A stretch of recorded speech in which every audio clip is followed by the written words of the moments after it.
Assalamualaikum warahmatullahi wabarakatuh. Alhamdulillahil awwalu bila ibtida wal akhiru bila intiha. Jami'u sifatil ulia wal izzati wal kibriya.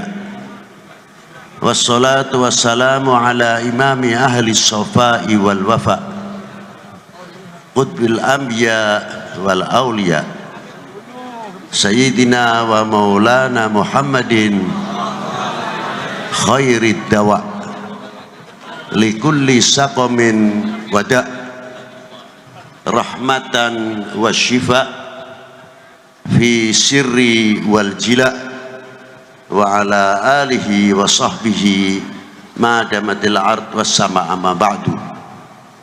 Ayuhas sadatina al-a'izza al-fudala, saya mengucapkan syukur terima kasih kepada Allah Subhanahu wa ta'ala yang masih mendapat panggilan dengan pelantara haflah maulid Nabi sallallahu alaihi wasallam, satu kehormatan untuk umatnya mau menghadiri bita'zim kepada Nabi besar Sayyidina Muhammad sallallahu alaihi wasallam. Yang saya hormati para syiban, para sesepuh, bini sepuh, para alim ulama, para kiai, para ajengan, para habaib, bapak-bapak instansi dari instansi pemerintahan sipil, TNI, Polri yang selalu kita banggakan. Dan saya hormati Habibana Alwi bin Husain Al-Attas. Maaf apabila saya tidak bisa menyebutkan satu persatu, bukan berarti kita menghormati takdim kita.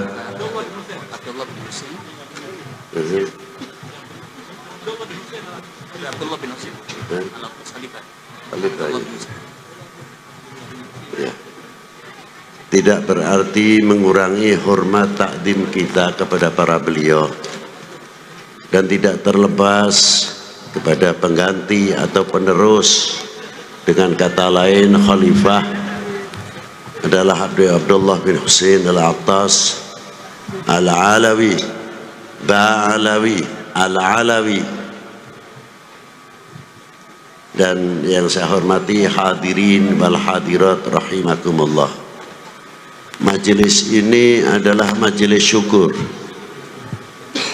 majelis yang melahirkan ungkapan-ungkapan rasa terima kasih yang tiada terhingga kepada baginda Nabi sallallahu alaihi wasallam. Man lam yashkurin nas lam yashkurillah. Barang siapa tidak mengerti terima kasih kepada manusia, sama halnya tidak mengerti terima kasih kepada Allah Subhanahu wa ta'ala. Bagaimana tidak, seandainya kita dalam haflah maulidin Nabi bisa potong kambing lebih dari 5.000, ayam 5.000, sapi kerbau 5.000 untuk haflah maulid Nabi, jangan dikira itu sudah bangka. Lah, belum apa-apa. Apa sebab? Karena ada yang lebih dari segala-galanya adalah nikmatul iman wal Islam. Laula Sayyidina Muhammad sallallahu alaihi wasallam, kita itu mengerti apa? Di sini letaknya hormatil maulid Nabi sallallahu alaihi wasallam. Karena Rasulullah tidak perlu diagungkan, bukan berlebihan. Allah Ta'ala sudah memberikan kelebihan-kelebihan yang luar biasa, tidak ada tandingan. Kita yang butuh sama maulid, kita yang dahaga sama maulid Nabi sallallahu alaihi wasallam. Sering saya ulang-ulang sabdanya Allah Subhanahu wa ta'ala, qul in kuntum tuhibbunallah fattabi'uni yuhibbukumullah.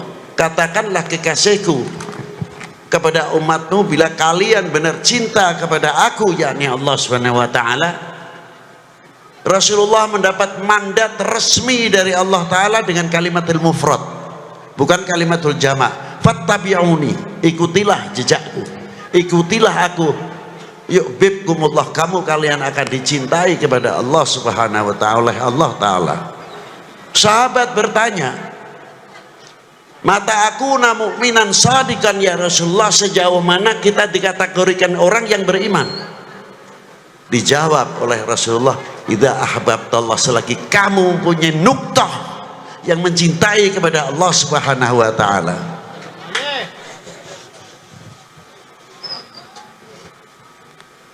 Yang kedua, sahabat itu tadi bertanya, lalu kepada siapa lagi ya Rasulullah? Kepada utusannya. Selanjutnya ya Rasulullah, mengikuti torekohnya, sunnahnya. Aneh, kalimah torekoh sunnah dibelakangkan, yang awal mahabbahnya dahulu. Apa sebab? Kalau orang mahabbah kepada Rasulullah, menjalankan sunnahnya, torekotnya, sunnahnya, tidak membayangkan pahalanya seberapa. Karena apa? Mahabbah itu mahal betul. Tapi kalau tidak ada mahabbah, tanya pahalanya apa saja. Ini perbedaannya orang cinta dan orang yang tidak cinta. Dan orang yang mencintai kepada umat, mencintai kepada ahli baitin Nabi, mencintai kepada sahabat, semuanya mencintai kepada para aulia, tidak mungkin apalagi kepada keluarganya membuka aibnya orang yang dicintainya. Karena apa? Mahabbah. Maka dari itu pendidikan akhlakul karimah oleh Allah Subhanahu wa taala untuk umatnya sangat luar biasa. Apa diantaranya? Karena Allah Subhanahu wa taala memanggil para nabinya, para anbiya atau para rasulnya bi asma'ihim, dengan namanya masing-masing. Ya Musa, ya Ibrahim, ya Ismail, wa Ishaq, wa Yaqubah, ila akhiril ayat yang disebutkan di dalam Al-Qur'anul Karim. Allah Ta'ala melarang kepada kita, la taj'al du'a ar-rasul bainakum kaddu'a ba'dukum ba'dah. Jangan kamu memanggil kekasihku ini sebagaimana engkau memanggil sesamamu. Anehnya, yang menciptakan memberikan contoh kepada umat ini. Apa panggilan Allah kepada Rasulullah? Tidak ada kalimatun nida, ya Muhammad, ya Ahmad. Tapi yang ada Yasin, Taha, ya Muzammil, ya Mudaththir, ya ayuhan Nabi, ya ayuhan Rasul. Inilah pendidikan akhlakul karimah langsung minal Maula Jalla wa Ala. Ternyata panggilan itu mengandung satu mahabbah, kedua kali haibah, kewibawaan.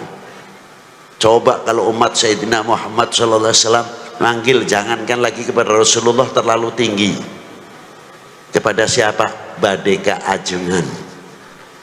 Ajengan saha, ajengan fulan, mugi-mugi panjang umurna, panjang siswana.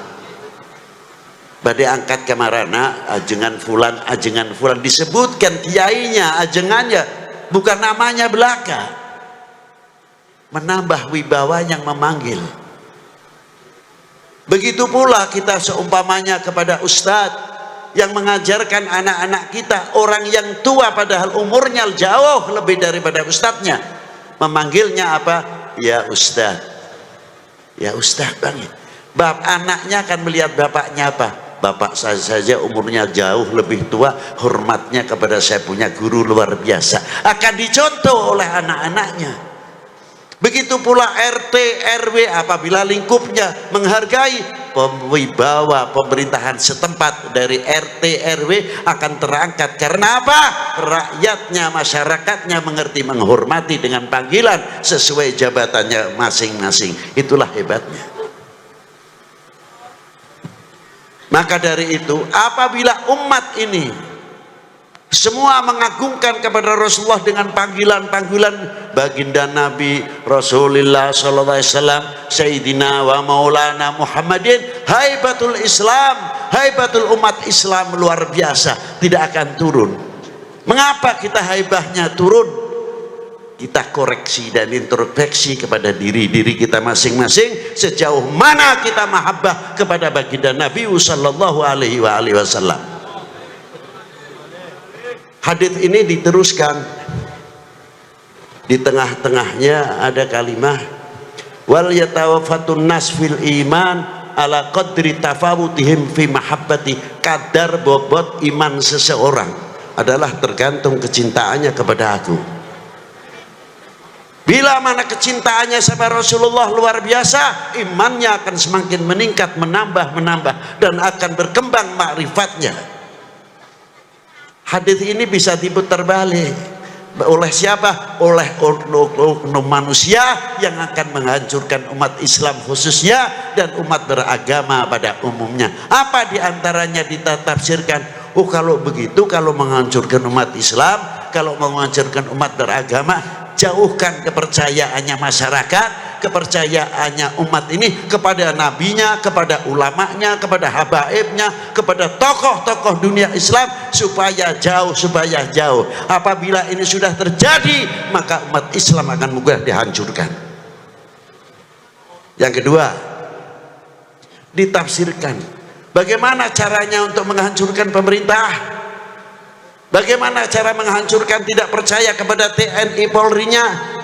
Orbit terus, kesalahan yang kecil diorbitkan supaya kepercayaan masyarakat ini jauh, diangkat yang oknum-oknumnya, supaya kita semakin jauh kepercayaannya kepada TNI Polri-nya dan pemerintah. Apabila masyarakat ini sudah kena hoax, karena di Indonesia ada dua ketahanan yang kuat. Yang pertama, pertahanan yang kuat adalah TNI Polri, ekonomi, pertanian, pendidikan. Itu diantaranya pertahanan nasional. Yang kedua, pertahanan semesta adalah rakyat. Bagaimana cara menghancurkan? Bikin hoax,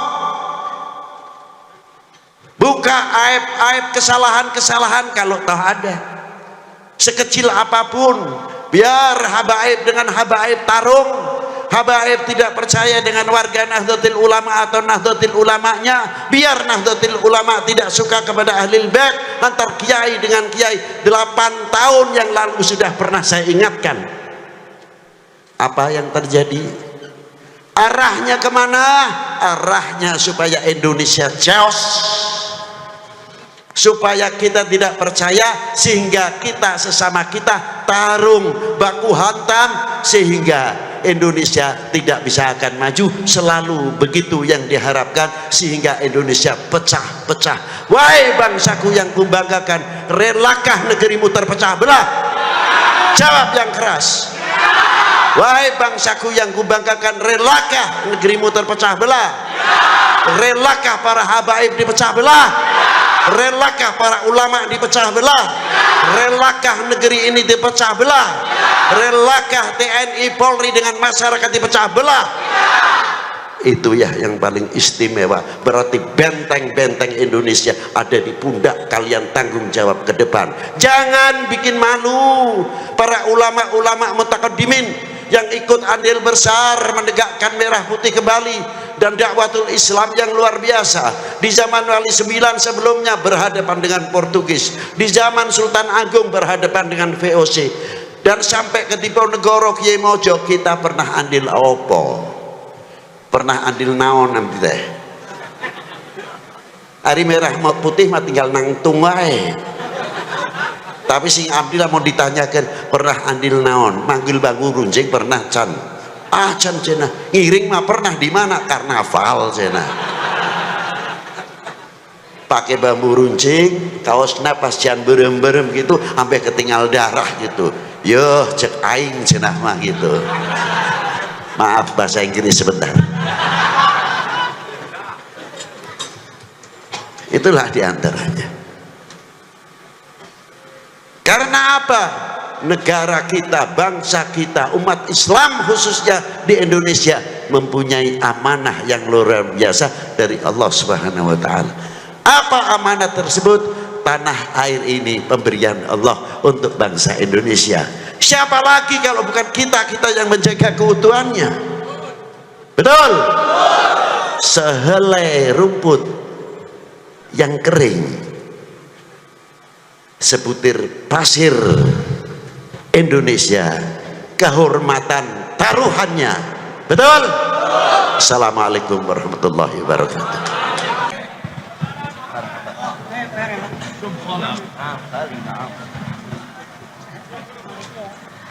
Assalamualaikum warahmatullahi wabarakatuh.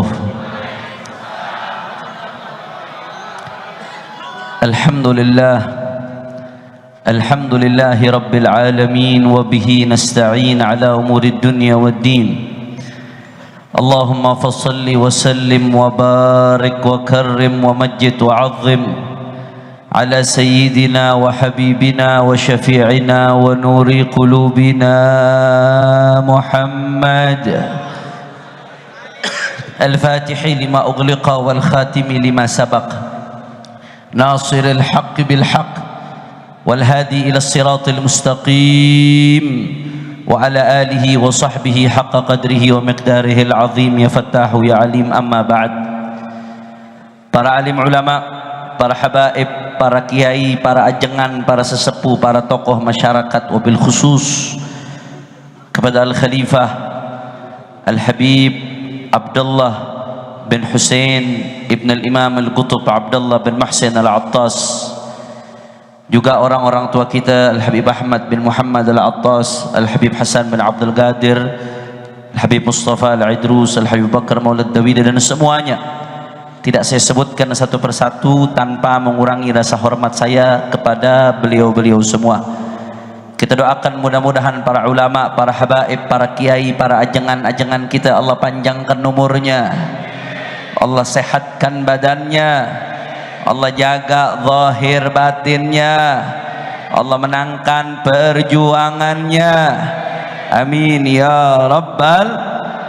Dan salam penghormatan yang paling istimewa saya hadiahkan kepada hadirin hadirat, muslimin muslimat, mukminin mukminat yang hadir pada malam hari ini. Semua angkat tangannya, kita minta kepada Allah, mudah-mudahan bibarakati Rasulullah sallallahu alaihi wasallam yang kita rayakan maulidnya pada malam hari ini, dan bibarakati sahib al-maqam Al-Habib Abdullah bin Muhsin Al-Attas, tidaklah kita keluar dari tempat ini kecuali semua dosa kita diampuni oleh Allah. Yang sakit Allah angkat penyakitnya, penyakit zahir, penyakit batinnya disembuhkan oleh Allah. Yang punya hajat Allah kabul hajat-hajatnya. Semua yang hadir dibahagiakan dari dunia sampai akhiratnya. Amin ya rabbal.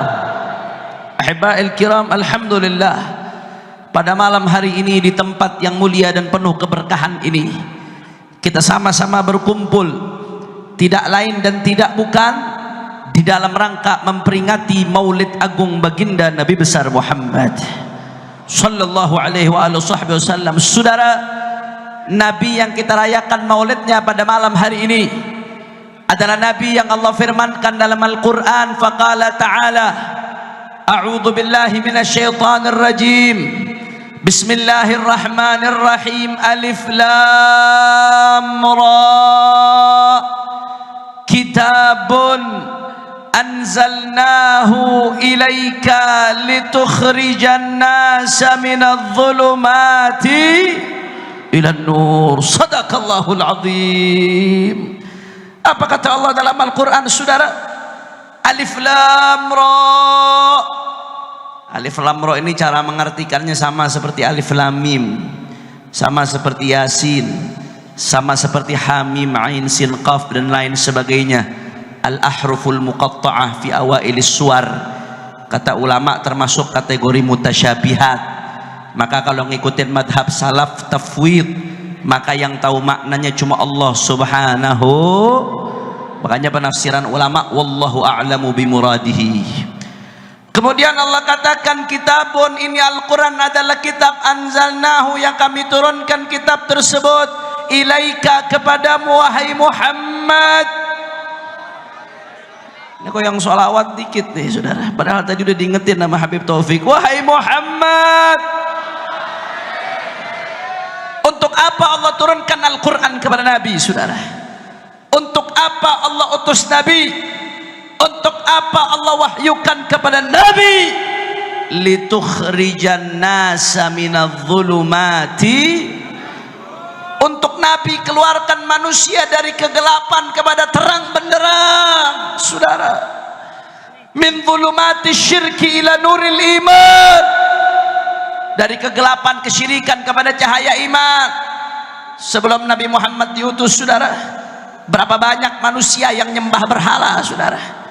Anda bayangkan bagaimana manusia berhala dia yang buat, dia sembah saudara. La yadur wa la yanfa, tidak bisa memberikan madarat dan tidak bisa memberikan manfaat itu berhala. Bahkan jawab yang jujur orang Bogor sadayana, kalau berhala mau dirusak sama orang, apa bisa berhala bela dirinya sendiri saudara? Tapi disembah sampai datang Rasulullah li ikhrajil ibad min ibadatil ibad ila ibadati rabbil ibad.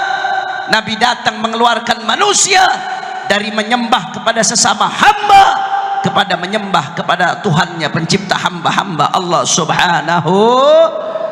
Maka nikmat yang paling besar yang kita punya saat ini saudara, bukan nikmat sehat walafiat. Ya, sehat walafiat nikmat, panjang umur nikmat saudara, nah punya keluarga nikmat, punya harta nikmat, tapi nikmat terbesar yang kita punya adalah la ilaha illallah Muhammadur. Dan jawab yang jujur, tanpa Rasulullah apa bisa kita mengenal tauhid? Tanpa Rasulullah apa bisa kita keluar dari kesyirikan? Tanpa dakwah Rasulullah apa bisa saudara kita masuk kepada Islam? Tanpa Rasulullah apa bisa kita mengenal kalimat syahadat? Allahumma salli ala Muhammad. Minadh-dhulumati ila nur. Rasulullah mengeluarkan kita dari kegelapan. Min dhulumatil jahli ila nuril ilmi, dari gelapnya kebodohan kepada cahaya ilmu saudara. Sebelum Nabi Muhammad diutus, manusia nggak tahu mana halal mana haram, mana hak mana batil, mana benar mana salah. Sampai diutus Rasulullah, innama bu'ithtu mu'alliman, kata Nabi, aku diutus sebagai guru saudara. Nabi Muhammad datang mengajarkan manusia, ini loh yang benar, ini yang salah, ini yang hak, ini yang batil, ini yang baik, ini yang buruk saudara. Guru besar manusia bukan Galileo, bukan Albert Einstein, bukan mereka-mereka para ilmuwan, tapi guru besar manusia Muhammad ibn Abdullah. Jawab lagi yang jujur orang Bogor sadayana, jawab tanpa Rasulullah apakah kita bisa kenal halal haram? Tanpa Rasulullah apa bisa kita kenal hak dan batil?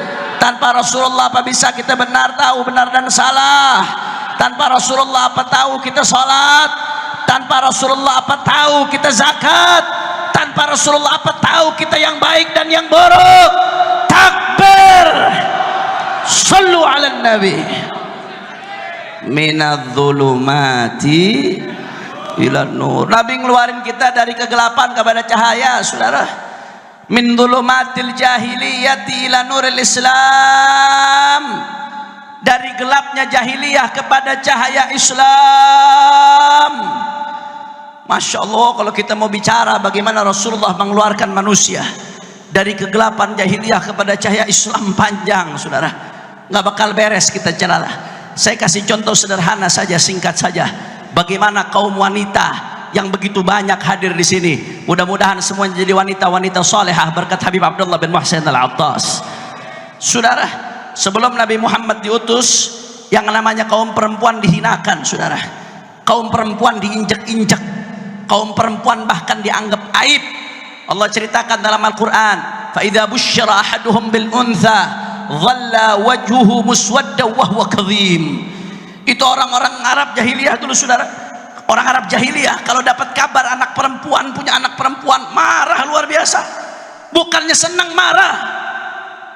Mereka nganggap ini akan jadi aib, karena mereka berpandangan mereka suka perang. Kalau sampai kalah perang, mereka khawatir saudara, nanti anaknya diambil jadi budak, akhirnya mohon maaf jadi pelayan hal-hal yang gak baik, akhirnya jadi aib. Daripada jadi aib di kemudian hari, mendingan dikubur hidup-hidup saudara. Jadi anak-anak perempuan berapa banyak di masa jahiliyah yang dikubur hidup-hidup, masih kecil, anak bayi, tidak berdosa. Sampai-sampai Allah katakan dalam Al-Quran, wa idzal mau'udatu su'ilat bi ayyi dzambin qutilat. Ketika bayi-bayi yang dikubur ditanya atas dosa apa mereka dibunuh hidup-hidup saudara, dikubur hidup-hidup. Saudara, perempuan yang tadinya dianggap sebagai aib direndahkan. Begitu Rasulullah sallallahu alaihi wasallam diutus saudara, 180 derajat berubah keadaannya. Apa kata Rasulullah di dalam hadis riwayat Al-Imam Tirmidzi dari Sayyidatuna Aisyah radhiyallahu taala anha wa ardhaha? Kata Rasulullah, man ibtuliya bi syai'in minal banat fa sabara 'alaihinna kunna lahu hijaban minan nar. Dalam hadis lain riwayat Imam Ahmad bin Hanbal, man kana lahu thalathu banat fayarhamuhunna wa yakfuluhunna wa yu'addibuhunna wajabat lahul jannah albattah. Nabi Muhammad bicara kepada para sahabat, siapa yang punya 3 anak perempuan, kata Rasulullah, 3 anak perempuan, ini kabar gembira yang udah punya 3 nih. Apa kata Nabi? Kemudian 3 anak perempuan itu dirawat sama dia, disayang anak perempuannya, digedein. Gak gampang rawat anak perempuan pak. Kalau anak laki dikasih celana dalam dilepas juga hidup saudara. Betul apa kagak? Anak perempuan auratnya mesti dijaga, gak boleh disentuh orang lain saudara. Waktu perabotannya lebih banyak, belum make upnya, belum skincare-nya, sampai bulu mata anti badai ada perempuan saudara. Betul apa kagak? Udah gitu gedean dikit, begitu cakep diambil sama lakinya, surganya di tangan lakinya. Bapak ibunya dapat apa? Saya mau ngelanjutin cuman udah kemalaman ini. Lanjut apa jangan? Masih semangat? Yakin? Betul? Allahumma shalli ala Muhammad. Apa kata Nabi sallallahu alaihi wasallam?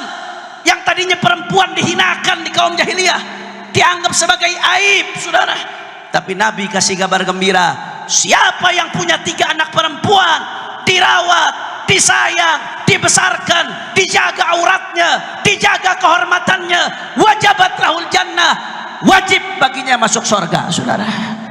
Allahumma shalli ala Muhammad. Beb, kalau cuma 2 bagaimana beb? Ya bikin lagi saudara. Sahabat ada yang nanya, wa in kanat itsnatain ya Rasulullah, kalau cuma 2 bagaimana ya Rasulullah? Dapat kabar gembira juga enggak? Kata Nabi, wa in kanat itsnatain, iya, ente ngerawat 2 anak perempuan sampai gede, surga, kata Nabi saudara. Beb, kalau cuma 1 bagaimana? Saya baru 1 perempuan. Kalau cuma 1 bagaimana beb? Ada sahabat yang mengatakan, walau qala ahaduna wahidah laqala wahidah. Andai kata ada yang nanya sama Nabi, ya Rasulullah, kalau 1 bagaimana ya Rasulullah? Pasti Nabi akan mengatakan, hatta 1 anak perempuan kalau dirawat akan dengan baik, akan jadi tiket masuk surga buat orang tuanya saudara. Masya Allah saudara. Mahallus syahid yang ingin saya sampaikan, perempuan yang tadinya dihinakan oleh orang-orang jahiliyah, diutus Rasulullah mengeluarkan manusia dari kegelapan jahiliyah kepada cahaya Islam. Wanita-wanita, perempuan-perempuan yang tadinya dianggap hina berubah 180 derajat jadi tiket masuk surga buat orang tuanya saudara. Makanya saudara, kalau sekarang ada orang-orang barat yang teriak-teriak feminisme, teriak-teriak emansipasi wanita, supaya perempuan buka jilbabnya, supaya perempuan gak mau diatur sama suaminya, supaya perempuan bisa keluar seenaknya, supaya perempuan sebebas-bebasnya. Saudara, mereka bukan sayang sama perempuan, mereka justru pengen bikin perempuan muslimah rusak. Ketahuilah perempuan-perempuan muslimah, tidak ada yang menyayangi anda melebihi Rasulullah, tidak ada yang mengangkat anda melebihi Rasulullah. Saudara, perempuan-perempuan muslimah Nabi disuruh pakai jilbab supaya nggak ada yang nyentuh kecuali laki-laki yang menghalalkannya, dijaga auratnya, dijaga kehormatannya. Supaya apa? Karena Nabi pengen jangan sampai perempuan muslimah dinikmati, disentuh, dijamah kecuali oleh orang-orang yang memperjuangkannya dunia dan akhirat. Saudara, Allahumma sholli ala Muhammad. Makanya kalau sampai ada kaum wanita yang mengidolakan seseorang melebihi Rasulullah, kelewatan, saudara. Apalagi nih ibu-ibu nih, kalau sampai masih mengidolakan K-pop Korea, saudara, jangan ya dek ya, jangan. Kira-kira jelas apa kagak? Jelas atau tidak? Minadz zulumati. Dulu sebelum Nabi Muhammad diutus, itu yang namanya kaum jahiliyah, perang nggak berhenti, saudara. Antara Aus dan Khazraj, perang lebih dari 100 tahun, cuma gara-gara fanatisme suku, saudara. Pertumpahan darah 120 tahun lebih, tidak berhenti-berhenti sampai diutus Rasulullah sallallahu alaihi wasallam. Apa kata Allah Ta'ala? Wadhkuru ni'matallahi alaikum idh kuntum a'daan fa'allafa baina qulubikum fa asbahtum bi ni'matihi ikhwana. Allah mengatakan, ingatlah ketika kalian bermusuhan antara Aus dan Khazraj lebih dari 120 tahun gara-gara fanatisme suku, pertumpahan darah tiada henti, saudara, sampai diutus Rasulullah, sehingga kalian menjadi saudara satu sama lain, saling cinta satu sama lain. Inilah Rasulullah yang mengeluarkan kita minadz zulumati. Maka nggak ada yang lebih pantas untuk kita ikuti melebihi Nabi Muhammad, saudara. Nggak ada yang lebih pantas kita ikuti melebihi Muhammad ibn Abdullah. Nggak ada yang lebih pantas kita idolakan melebihi Rasulullah. Nggak ada yang lebih pantas kita perjuangkan melebihi Rasulullah. Rasulullah mati-matian, saudara, dicaci, dimaki, dihina. Nabi ketika sujud dilempari kotoran, saudara. Nabi SAW ketika di Taif dilempari batu sampai berdarah. Nabi Muhammad di perang Uhud sampai berdarah. Nabi sampai harus mengeluarkan dirinya, harus keluar dari Mekah yang dicinta, meninggalkan rumah, meninggalkan tempat kelahirannya. Untuk apa? Untuk mengeluarkan kita dari kegelapan jahiliyah kepada cahaya Islam. Maka jangan sampai kita kembali lagi kepada jahiliyah. Wanita-wanita muslimah, jangan sampai balik kepada tradisi jahiliyah dengan membuka auratnya, saudara. Umat Islam, jangan sampai kembali lagi ke tradisi jahiliyah untuk berpecah belah satu sama lain, bermusuh-musuhan, saling serang, saling caci maki, saling hina, saling pecah belah. Betul atau tidak? Betul atau tidak? Maka ayo, saudara, kita ikuti Rasulullah. Mari kita bersatu, saudara. Apalagi di Indonesia, setelah Allah berikan kita nikmat Islam, Allah berikan kita nikmat Indonesia, Bhinneka Tunggal Ika. Setelah Indonesia merdeka, kita semua satu, apapun sukunya, apapun bahasanya, apapun bahkan agamanya, apapun bahasanya, apapun latar belakangnya, kita Indo. Maka jangan dipecah belah lagi. Makanya saya mau tanya umat Islam, jawab yang kompak semuanya, siap bersatu. Kurang keras, kurang semangat, siap bersatu. Habaib Kiai siap bersatu. Umat Islam siap bersatu. Umat Islam siap rapatkan barisan. Indonesia siap bersatu. Semua angkat tangannya. Allahu Akbar. Allahu Akbar. Allahu Akbar. Sallu ala Nabi. Allahumma salli wa sallim barik alaihi. Maka oleh karena itu, saudara, mari betul-betul kita ikuti Rasulullah. Rasulullah sudah mengeluarkan kita dari kegelapan syirik kepada cahaya iman. Jaga baik-baik iman kita dengan sering-sering mengucapkan la ilaha illallah. Rasulullah mengeluarkan kita dari kegelapan jahiliyah, daripada jahiliyah, dari kegelapan bodoh kepada cahaya ilmu. Maka jangan jauh-jauh dari majelis ilmu, jangan jauh-jauh dari majelis ulama. Dan Rasulullah sudah mengeluarkan kita dari kegelapan jahiliyah, saudara, kepada cahaya Islam. Maka jangan balik lagi kepada jahiliyah, jangan balik lagi kepada buka aurat, jangan balik lagi kepada perpecahan, jangan lagi pada situ isu kebencian rasial, jangan balik lagi kepada apa yang tidak disukai oleh baginda Nabi besar Muhammad. Sekali lagi umat Islam jawab yang kompak, siap bersatu, siap rapatkan barisan, siap jaga persatuan, siap jaga kesatuan. Kalau saya katakan bila Islam bersatu, umat Islam jawab yang kompak, tak bisa dikalahkan bila Islam bersatu. Kurang kompak, kurang semangat. Bila Islam bersatu, bila Islam bersatu, bila Islam bersatu, umat Islam bersatu, umat Islam, umat Islam, umat Islam, habaib dan kiai, umat Islam, ormas Islam, pesantren, majelis taklim, masjid-masjid dan musalla, umat Islam.